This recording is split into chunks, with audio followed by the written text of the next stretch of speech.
Bona vesprada, avui anem a parlar. El simposi és una de les obres més importants de Plató. I el simposi o convit, com vulgueu. En el convit es farà la celebració d'Agato, una de les obres més importants. No, la celebració d'Agato, un poeta atènic que acaba de rebre un premi. En ella es proposarà un tema, l'amor i un torn per a cada participant, que farà un discurs sobre el tema. En ell, Sòcrates, mestre de Plató, proposarà la filosofia com un tipus d'amor, d'allò més pur. Nosaltres, en honor a una de les obres que introdueix la filosofia a Occident i en el nom del tercer simposi que ens dugui ací, volem fer també un simposi. Perquè, com sabeu, la filosofia tracta temes universals que es poden parlar al llarg de tota la història. I hem aconseguit convidar als filòsofs més importants i influents de les seues èpoques. Ho veieu? No paren de parlar, de dialogar, com voldria el pare de la filosofia. Bé, així tenim a Plató, com no a Maquiavel, discutint sobre si necessitem una utopia en política o no. A Rousseau, a Hobbes, també a Locke, discutint també amb Descartes, sobre si hi ha idees innates o no. Al seriós Kant, intentar posar ordre entre ells. També a Marx i a Habermas, que vol que accepte la importància del diàleg racional. I per últim, però no menys important, al nostre Lluís Vives, que ha sigut ja fet d'amfitrió i ha proposat fer un simposi.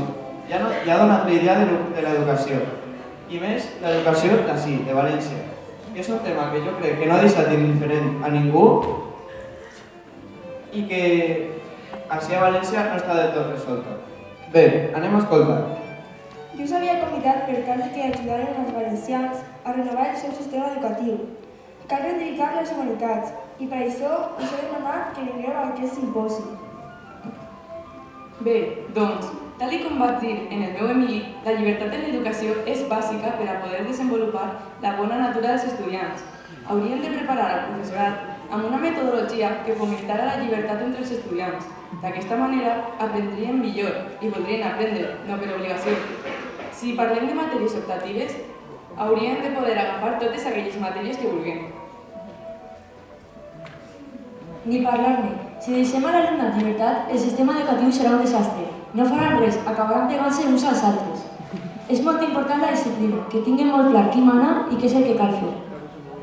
Sí, clar, per a veure quines matèries, perquè com ja us vaig dir en el meu discurs, jo vaig estudiar moltes matèries i de cap vaig treure cap profit. De ninguna vaig trobar res que poguera dir quina veritat. Si alguna cosa haurien d'aprendre és a pensar per si mateixos. Pot ser que s'hauria de pensar més en com es donen les matèries i en què. En tot cas, la filosofia i les matemàtiques, que són dues matèries molt importants. La música i l'educació física són matèries importants per tal de posar harmonia en el cos i en l'ànima dels nostres alumnes més xicotets. Però de cara a l'alumnat més major, és clar que hem d'ajudar-los a que comencin a utilitzar la seva raó. Han d'acostumbrar-se a pensar. Per això, jo li dono molta importància a les matemàtiques. Però després, l'assignatura més important perquè pesen ja per ells mateixos ha de ser, com no, la filosofia. Veieu el que us vaig dir en la que conegueu com que. Això sí, la religió, l'opi del poble, no pot ser matèria d'ensenyament que hauria de servir per fer a tots els estudiants iguals.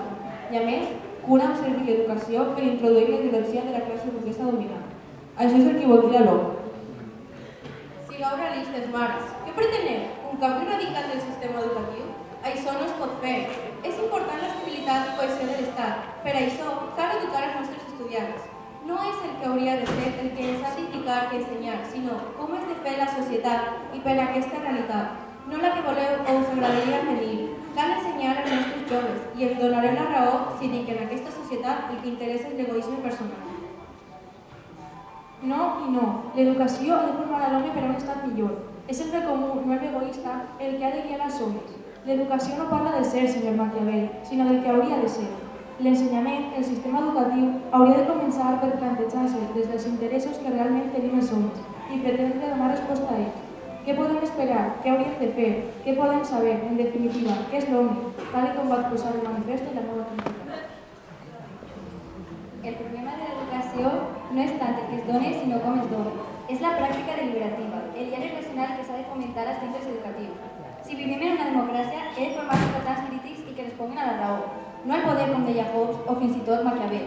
A un estudiant no li has d'imposar, sinó que s'haurà de consensuar allò que ha de seguir el sistema. És clar que tots han d'aprendre a llegir i escriure matemàtiques, però de veres penseu que als fills dels treballadors els va interessar la filosofia? Per a què la volem? Són els burguesos que tenen els ítems els que es poden dedicar a la ciència i a la filosofia.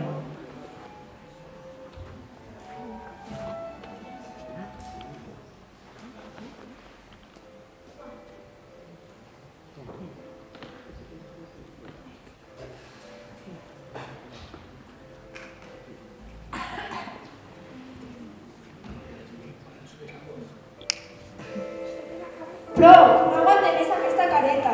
Jo soc dona, totes som dones. Per què hem de fer d'homes? És que no hi ha hagut cap dona en la història de la filosofia a la que podem identificar-nos millor?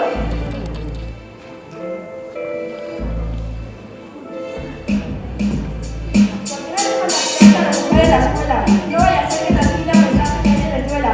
Pero saben, a mí no me lo juegan. Soy Juana Inés y profe quiero ser.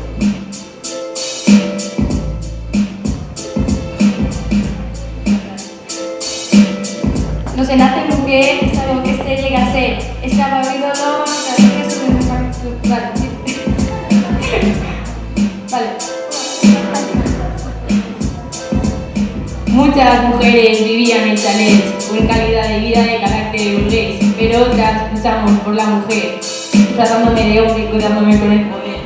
El sufragio universal causa temor al actual estado del capital. Tras ella vendrá el estallido social que traerá al mundo una sociedad con igualdad. Tales rebarotes por defender la razón, una remarcada para que cualquier religión, ya no se habla de mí, 60 años muertos, siglo XXI, me recuerdo abuelo. Las mujeres antes luchaban para quitarse las cadenas, por un cambio social como principal tema, igualdad de género como lema, señalan a todos que somos iguales sin problema. En pleno siglo XIV negaron la vida de mujer, los derechos de la mujer se preocupó y defendió. Escribo para que las mujeres reclamen su lugar, por eso me convertí en escritora profesional. Nos rebajaron por no hacer el papel de mujer esposa, borraron la huella en la sociedad de pie, trataron de eliminarme con una muerte esposa y escribí en rotulador derechos de mujer. Poder sobre nosotras, ante los demás, imponer las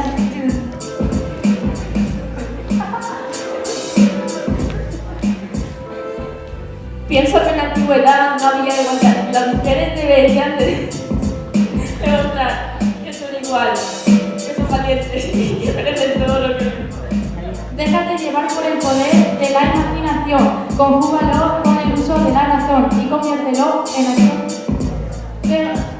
Pasamos a Las mujeres antes luchaban para quitarse las cadenas, una cama social como principal tema, igualdad de género como lema, y enseñar al mundo que somos iguales sin problema.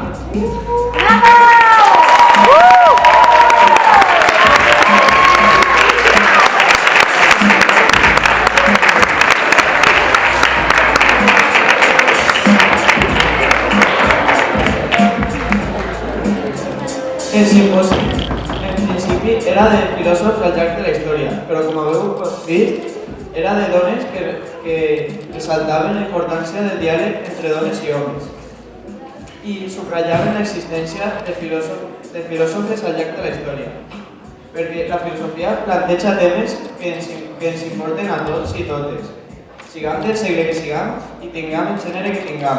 Per això pensem que és un tema que podem reflexionar en la clase de filosofia.